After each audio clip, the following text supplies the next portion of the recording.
उत्तर प्रदेश के अमरोहा के local tournament में तौसीफ अली नाम के एक तेज गेंदबाज का बोलबाला था। तौसीफ तेज गेंदबाजी का शौक और हुनर दोनों रखते थे। लोग बाग सलाह भी देते थे कि क्लब में जाओ यार, ट्रेनिंग करो, डोमेस्टिक में जा सकते हो। और तौसीफ अली किसान परिवार से थे। डोमेस्टिक या नेशनल के लायक तैयारी के लिए ना पैसे थे ना ही उम्र बची थी।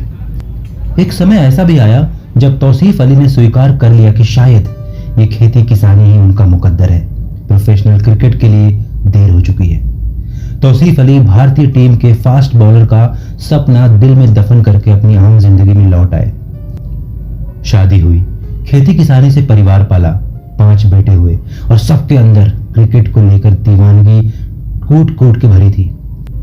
तौसीफ अली को मालूम था कि उनसे कहां गलती हुई थी, क्या क्या नहीं हुआ जिसकी वजह से उन्हें अपने सपने मारने पड़े। वो अपने बच्चों के साथ ऐसा कुछ नहीं होने देना चाहते थे। 15 साल तक अपने बेटे को गेंदबाज बनने के लिए खुद ट्रेन करते रहे। अपने तजुर्बे, अपनी गलतियों का निचोड़ उन्होंने अपने बेटे की राह में रख दिए। बेटे को बस चलना था और वो हासिल करना था जिसे हासिल करने की जद्दोजहद का मौका भी उसके अब्बू को हासिल नहीं हुआ था। 15 साल की उम्र तक बेटे को ट्रेन करने के बाद तौसीफ अली अपनी सारी जमा पूंजी इकट्ठा करके अपने बेटे को लेकर मुरादाबाद की एक क्रिकेट एकेडमी में कोच बदरुद्दीन के पास चले गए। कोच के सामने बेटे ने गेंद फेंकना शुरू किया तो बदरुद्दीन ने तुरंत उसे अपना शागिर्द कबूल कर लिया। वो लड़का इस कदर मेहनती था कि उसने एक दिन भी ट्रेनिंग को नागा नहीं किया। मुरादाबाद में ट्रेनिंग के दौरान अगर कोई मैच खत्म होता तो वो लड़का पुरानी इस्तेमाल हुई गेंद मांगने खड़ा हो जाता। वजह पूछी गई तो बताया कि इन पुरानी गेंदों से मैं रिवर्स स्विंग की प्रैक्टिस करूंगा। बदरुद्दीन को पूरा यकीन था कि इस लड़के को अंडर 19 के ट्रायल में तो सिलेक्टर उठा ही लेंगे। इसी उम्मीद के साथ उस लड़के ने ट्रायल दिया। कोच बदरुद्दीन के मुताबिक सिलेक्टर के पक्षपातपूर्ण रवैये के कारण उस बच्चे को मौका नहीं दिया गया। बदरुद्दीन ने कहा कि अगले साल आइए, इसे लेकर लड़के में जान है, कब तक दूर रखेंगे सिलेक्टर से इंडियन कैप से। बदरुद्दीन दूरदर्शी आदमी थे। बोले इस लड़के का 1 साल और दांव पर नहीं लगना चाहिए।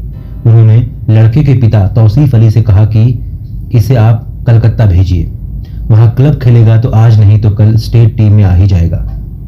तौसीफ अली के पास ये जुआ खेलने की सिर्फ एक वजह थी, अपने बेटे की काबिलियत और जुनून पर उनका पूरा भरोसा। कलकत्ता आकर उस लड़के ने क्लब ज्वाइन कर लिया, पर स्टेट और नेशनल टीम का रास्ता अभी बहुत दूर था। जुनून के भरोसे वो बंगाल तो पहुंच गया, पर जुनून ना तो पेट भरता है ना सर पर छत रखता है।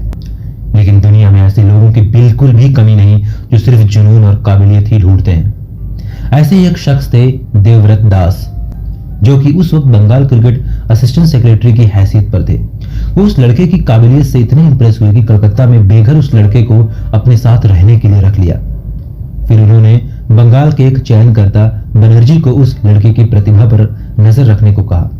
बनर्जी ने लड़के को गेंद फेंकते देखा और उसे बंगाल के अंडर 22 की टीम में सिलेक्ट कर लिया। देवदत्त दास ने जब उस लड़के पर ऐसी मेहरबानी की वजह पूछी गई तो उन्होंने कहा कि इस लड़के को रुपया पैसा नहीं चाहिए, इसे बस एक चीज नजर आती है, वो है पिच के आखिर में गड़े हुए 3 stump.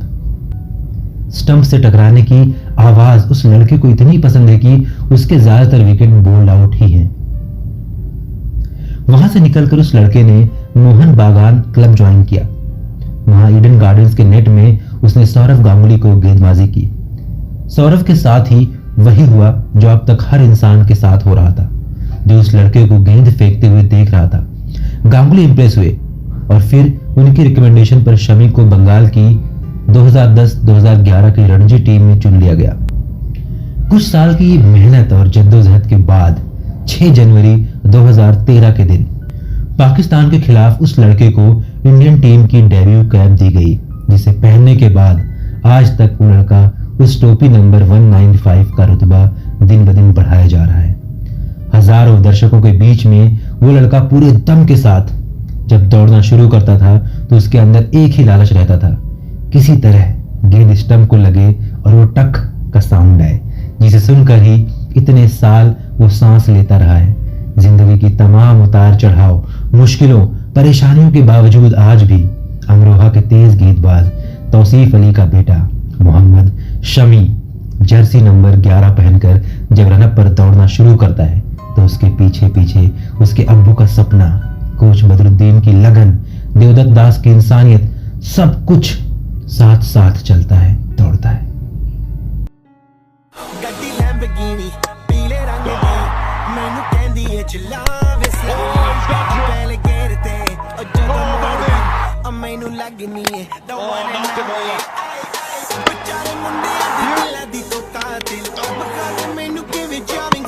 Oh, he's left it.